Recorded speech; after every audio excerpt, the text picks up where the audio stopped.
uma uyindoda kuyaphoqa ukuthi ube namandla kakhulu ngoba uma uyindoda usuke uyindoda emisiwe okhokho bayo ukuthi ilawule umuntu wesifazane okuganile.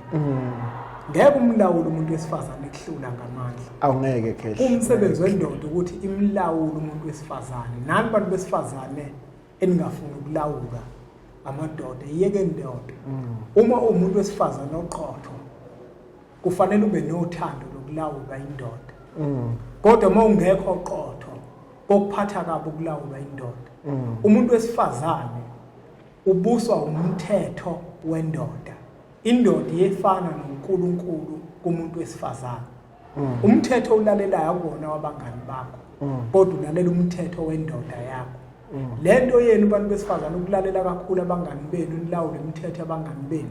Kwesinye isikhathi uthola ukuthi wena usufuna manje indoda yakho izokulawula ngomthetho wendoda yamngani wakho. Ngoba naku umngani wakho yena enendoda enteke wena yakho indoda imile emthethweni.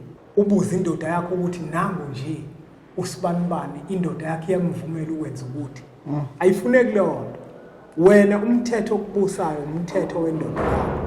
Nawe ke ndoda ungathi mawuzwa lamazwi ukuthi umuntu wesifazane okuganile ubuswa umthetho wakho bese nawe uzombusa umthetho obhedayo ngoba manje ezinye insizwa ukuthola ukuthi izovele ibuse umkayo ngomthetho ongewona. Yabo. Laba abanye ke manje abafazi sebebuka lo mkakho lo obuswa umthetho obhedayo ngoba nathi siyinsizwa sibuye sibe namaphupho. Impela kunjalo ke. Uyabona lo kube khona izinto esizigunyazayo nesizivumayo engafanele ukuthi sizivume.